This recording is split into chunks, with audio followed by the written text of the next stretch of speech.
How's it going, everybody? Today I'm going to be showing you exactly how you can set up your claw machine to go on location.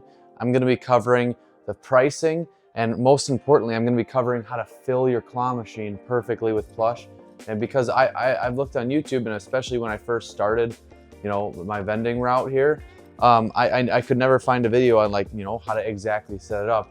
I'm going to be going over two separate ways you can fill the inside, actually three separate ways you can fill the inside of your claw machine.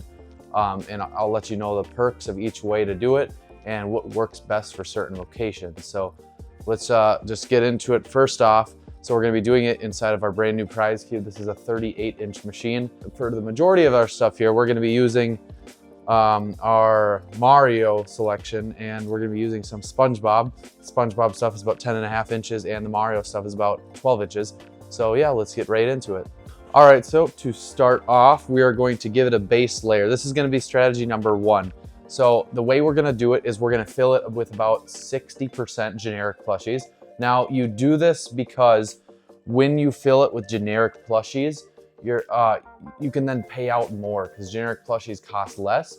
If you were to fill this, and we made this mistake with our mall location already, if you're to fill it with 100% licensed plush at $3.50 a piece, at the minimum, if you're ordering from A&A, it can be all the way up to $7 a piece.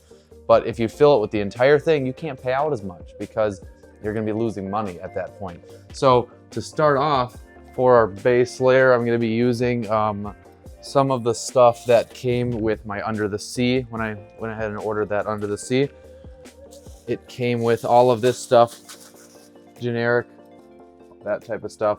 So I'm just going to be putting this in kind of just as a base layer to fill it up, because if you're going to fill up an entire 38-inch claw, it's going to cost you a crap load of money if you just do it fully licensed.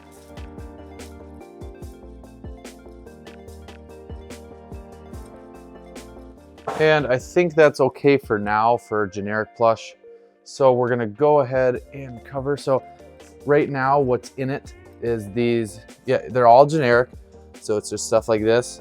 And that covers a good base layer. And another thing that vendors really like to do, and what I like to do, is I like to give it a base layer of the diamond crystals. You can order them on Amazon. To fill this machine with diamond crystals for a decently sized base layer, you'd probably need $120 worth of them. And that's linked in my Discord. If you go to that Discord, I have that Amazon link in the product section, I believe. But yeah, it'll give a base layer up to about that of diamonds. And it's like this cool crystal thing. I do that at my mall location. I have about $80 worth of gems in that 31-inch Under the Sea. Yeah, so now that we have that, what we're gonna do is we're going to now start putting in the licensed stuff. So I don't have a lot of generics in stock right now. So what I'm just gonna have to show you guys a little bit of a minor way to do this. But the way we're running our stuff now is, so we keep a lot of generic stuff in the middle and maybe a couple, licensed stuff in the middle, and then around the edges we'll put our licensed stuff. And this is because when it's around the edge, it's harder to grab, and if they were to grab it and bring it to the middle, then it'll be easier to grab and they will win it. But that sets it up to where we can pay out this stuff a lot more. This is $1.40 a piece, while the Marios are $3.50 a piece. So that's what we're going to kind of do here. So let's start with this, and the way we're going to do it is we're just going to put these around the edge. So even on the front here, we can go like this and have this Thor facing the glass. We can have this Iron Man facing the glass. Kind of jam them in there a little bit more.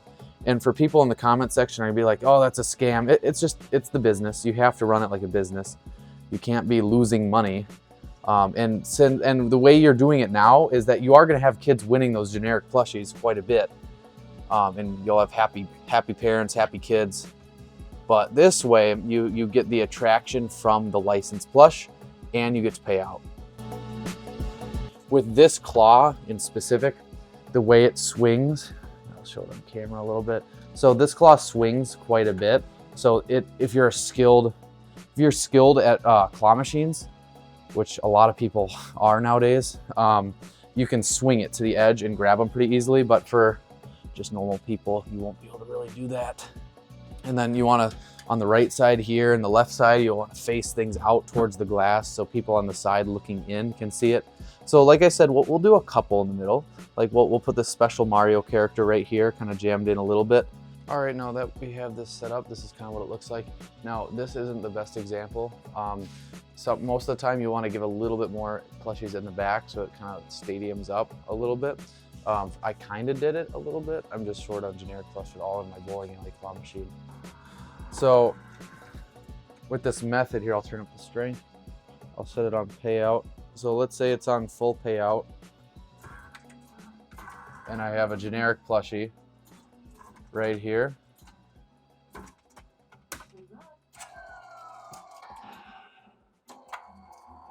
So look at that. Okay, now I paid out a generic.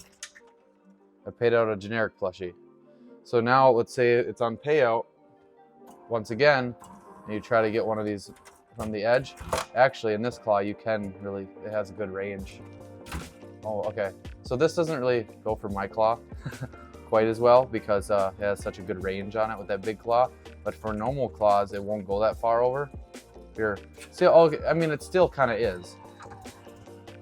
Oh, it's a double action, I didn't realize that. So look, I tried for the Mario and it still almost grabbed the generic, which is kind of the whole strategy of this. Now we're going to go into method number 2. Okay, we're going to be going into method number 2. Basically, this method is for operators that want to scale their business to being like 50 machines on location. And this strategy is more so for just not caring about your machine, really. It's bad to say that, but there are a lot of big operators out there that are making way more money than any small operator like us. But the way they do it is exactly how I'll show you right now. What you do is you buy like a 48 box of 12-inch plushies from Good Stuff. And what you do, you take that 48 pack box and you just do this.